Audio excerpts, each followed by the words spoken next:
Hello everyone, welcome to Vision Lakshay. Myself Vanshika Dhingra. Today we are going to do the most important chapter of macroeconomics, that is measurement of national income.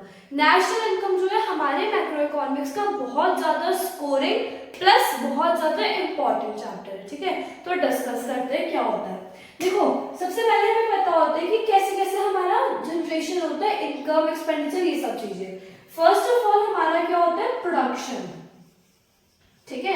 हम लोग raw materials वगैरह इकट्ठा करते हैं, मतलब input से output, इस process को क्या कहते हैं हम, प्रोडक्शन।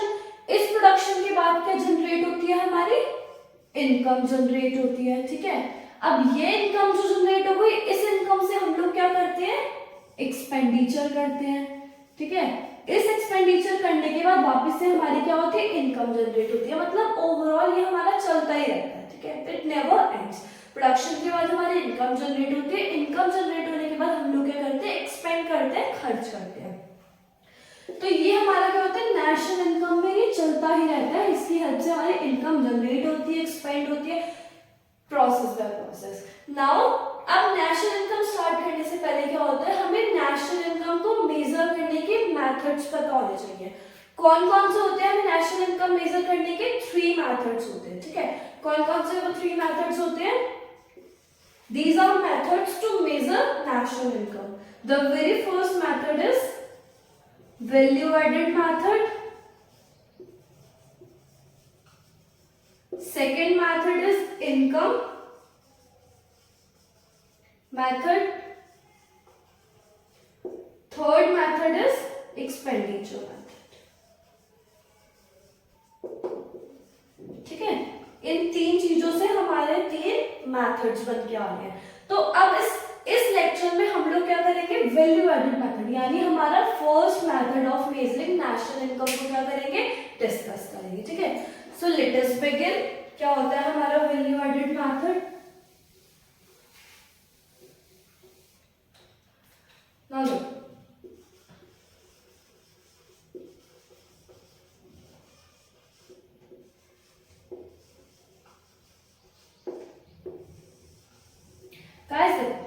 वैल्यू एडेड मेथड क्या होता है हमारा, मतलब हर एक प्रोसेस में, हर एक स्टेप बाय स्टेप में हमारी कितनी वैल्यू ऐड हुई है, वो हमारा क्या हो जाता है, वैल्यू एडेड मेथड। जो इसको मेथड को सॉल्व करने के बाद हमारा निकल के आता है, क्या निकल के आता है, वो gross value added at market price, ठीक है। ये निकल के आता है जब हम ये वाला मेथड सॉल्व करते हैं फॉर्मूला यूज करके।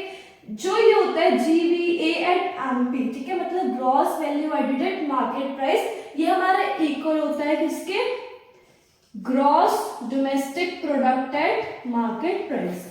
मतलब हमारा GVA at MP is equals to GDP at MP, ठीक है। अब GDP MP हमारे पास आ गया, हमें नेशनल इनकम कैलकुलेट करनी है, वेरी इजी, हमने लास्ट लेसन में पढ़ा था। क्या होता है, GDP MP को किस में कन्वर्ट करना है, नेशनल इनकम, मतलब NNPFC। हमें पता है क्या करना होता है, ग्रॉस टू नेट क्या करेंगे, डोमेस्टिक से नेशनल क्या करेंगे, market price two factor cost क्या करेंगे, ठीक है। तो ये तो हम लोग इजीली कर लेंगे। बट इस मेथड से जो हमारे नेचुरल निकल के आएगा वो क्या आएगा, GDP MP, ठीक है। इसको कन्वर्ट करते हैं हम नेशनल इनकम में। Now what is the formula of value added method, या फिर हम कह सकते हैं GDP MP। इसका क्या हमारा फॉर्मूला होता है, देखो, gross value added at market price of, we can say GDP at MP, because they both are equal, ठीक है। किसके इक्वल होता है हमारा ये, value of output, this is equals to value of output minus intermediate consumption, ठीक है। हमारा ग्रॉस वैल्यू एडेड या फिर gross domestic product at market price is equals to value of output minus intermediate consumption, ठीक है। ये हमारा formula होता है क्या कैलकुलेट करने के लिए, first method value added method को कैलकुलेट करने के लिए। नाउ वैल्यू ऑफ आउटपुट और इंटरमीडिएट कंजम्पशन कैसे निकलेगा, ये तो हमने बोल दिया, ठीक है। अब बात आती है दोनों चीजें निकलेंगी कैसे। इंटरमीडिएट कंजम्पशन तो हमें क्वेश्चन में डायरेक्टली गिवन होगा, ठीक है। अगर इन केस हमें इंटरमीडिएट कंजम्पशन और इंपोर्ट्स दोनों चीजें गिवन है, so don't get confuse with these two things, क्योंकि अगर हमें क्वेश्चन में इंटरमीडिएट कंजम्पशन और इंपोर्ट्स दोनों गिवन है तो हम डायरेक्टली इसकी वैल्यू लिखेंगे, ठीक है। उस टाइम पे हमारे इंपोर्ट सेपरेटली इंक्लूड नहीं करेंगे, क्योंकि इंपोर्ट्स जो है हमारे वो नेचुरली इंक्लूडेड होंगे इंटरमीडिएट कंजम्पशन में। जैसे इंटरमीडिएट कंजम्पशन की सपोज वैल्यू गिवन है हमें 2000, इंपोर्ट्स हमें अलग से गिवन है 100, तो हम जो आंसर करते हो सॉल्यूशन करते हो वैल्यू पुट ऑन करेंगे वो हम करेंगे 2000।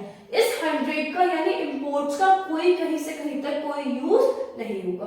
क्यों नहीं होगा? क्योंकि value of 100 is already included in value of 2000, ठीक है। तो imports will not B separately included in intermediate consumption. Got it? ठीक है, इंटरमीडिएट कंजम्पशन हमने पुट कर दिया। अब आ जाती है value of output. Value of output कैसे निकलता है? देखो, इसके हमारे दो मेथड्स होते हैं,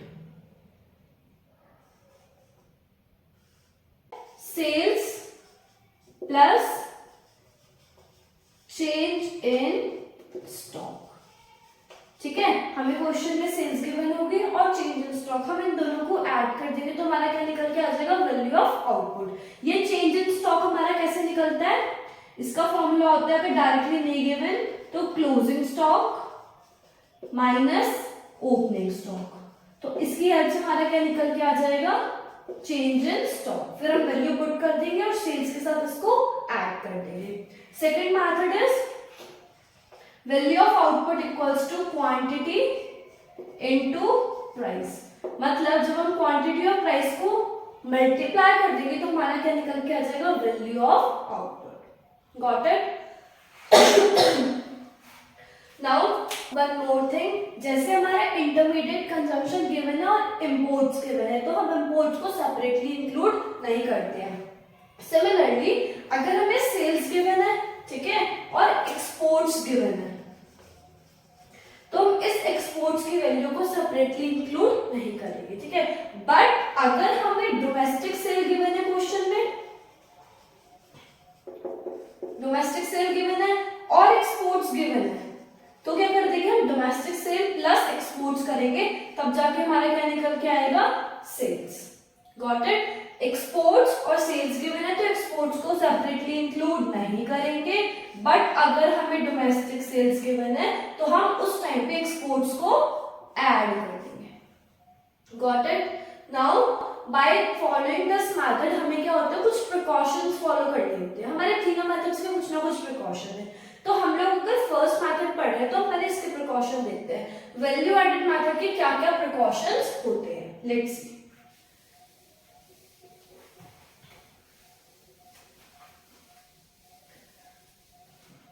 देखो कौन कौन से इसके प्रिकॉशंस होते हैं।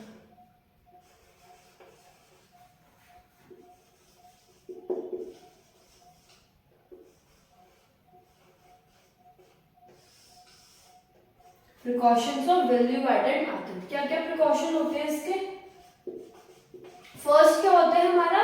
हम इंटरमीडिएट कंजम्पशन को इंक्लूड नहीं करेंगे। The value of intermediate consumption, intermediate goods will not be included, will not be included, ठीक है। हम इंटरमीडिएट कंजम्पशन की वैल्यू को इंक्लूड नहीं करेंगे। Second, sale and purchase of second hand, अगर हमने कोई भी गुड दोबारा से परचेज करा, ठीक है, मतलब सेकेंड हैंड गुड्स परचेज करे या सेकेंड हैंड गुड्स सेल करे, तो उसकी वैल्यू को भी हम इसमें इंक्लूड नहीं करेंगे। मतलब सेल एंड परचेज किसका? सेकेंड हैंड गुड्स का, इसे भी हम सेपरेटली इंक्लूड नहीं करेंगे। नेक्स्ट, ये हो गया। उसके बाद हम इंटरमीडिएट कंजम्पशन को नहीं करेंगे, sale and purchase of second hand goods को नहीं करेंगे। अगर हमने प्रोडक्शन करा है, ठीक है, किस पे स्पेंड करा है हमने? सर्विसेज पे, प्रोडक्शन ऑफ सर्विसेज। कौन सी सर्विसेज?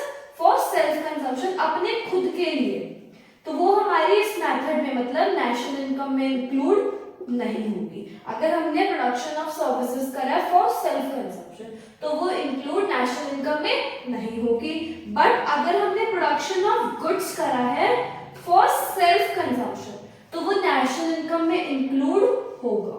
ठीक है, गुड्स पे अगर हम कर रहे हैं तो वो इंक्लूड होगा, सर्विसेज पे कर रहे हैं तो वो इंक्लूड नहीं होगा। नेक्स्ट हमारा चेंज इन स्टॉक।